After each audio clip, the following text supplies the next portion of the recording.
Hello बच्चों, आज measurement का एक क्वेश्चन है हमारे पास।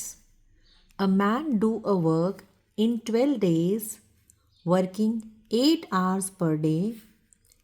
If he does 6 hours per day, what would be the number of days taken by him.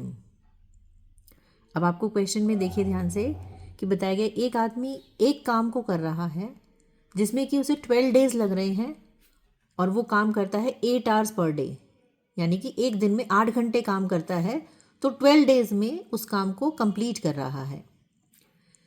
अगर वही व्यक्ति उस काम को 6 hours पर डे के हिसाब से करता है, यानी कि एक दिन में 6 घंटे काम करेगा, तो वो काम कितने दिन में कंप्लीट होगा।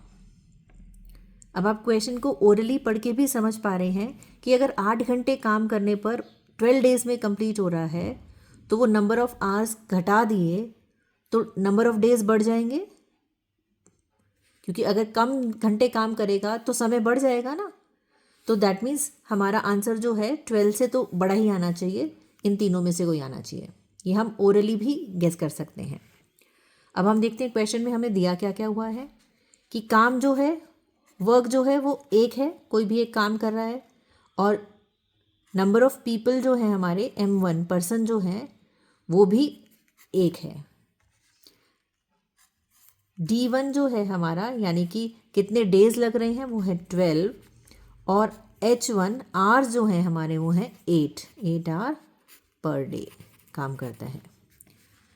और दूसरी कंडीशन में वर्क टू, काम वही है 1, M2 यानी जो लोग काम कर रहे हैं वो एक ही है, वही व्यक्ति है। D2 नंबर ऑफ डेज, ये हमें पता नहीं, ये हमें निकालने हैं। और हमारा H2 कितने घंटे काम करता है, वो दिया हुआ है 6 hours पर डे।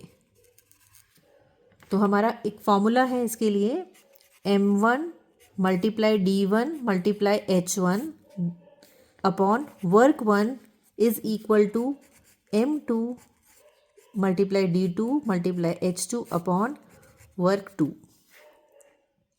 अब इनमें ये सारी वैल्यूज़ पुट कर देते हैं। M1 हमारा 1 मल्टीप्लाई D1 हमारा है 12 मल्टीप्लाई H1 हमारा है 8 अपॉन में 1 इज़ इक्वल टू M2 हमारा 1 अगेन, D2 हमें पता नहीं, इसको D2 ही लिख देते हैं। H2 हमारा 6 है, सॉरी वर्क 2 है हमारा 1। अब इक्वेशन को सॉल्व कर देते हैं। ये हो जाएगा 12 मल्टीप्लाई 8, 6 इधर से नीचे आ जाएगा, नीचे का 1 ही रहेगा, यहाँ पे बच जाएगा D2, इसको आप काट दीजिए, 6 1 6, 6 2 12। सो आपका D2 नंबर ऑफ डेज जो सेकेंड टाइम में हो जाएंगे 8 2 16 डेज। ये आपका आंसर आ जाएगा, दैट मीन्स कि सी ऑप्शन। ठीक है, आपके पास जो फॉर्मूला है वो बेसिकली आपको ये फॉर्मूला याद रखना है कि जब भी आप वर्क और पीपल वाले इक्वेशन, वर्क और टाइम वाले इक्वेशन सॉल्व कर रहे हो, जिसमें कि आपको M1 into D1 into H1 upon work 1 is equal to M2 into D2 into H2 upon work 2, और इसमें हमेशा वर्क जो होता है, काम जो है एक ही काम है, इसलिए हम उसे 1 कंसिडर करते हैं। ये सबसे इम्पॉर्टेंट पॉइंट है आपको ध्यान रखने वाला। अगर आप इसको ध्यान रख के और क्वेश्चन को ध्यान से पढ़ते हो, आपको क्या क्या दिया हुआ है और उसकी वैल्यूज़ आप सब्स्टिट्यूट करो, आपका सोल्यूशन निकल आएगा। So keep practising and we will meet in another video. Till then, bye bye, take care.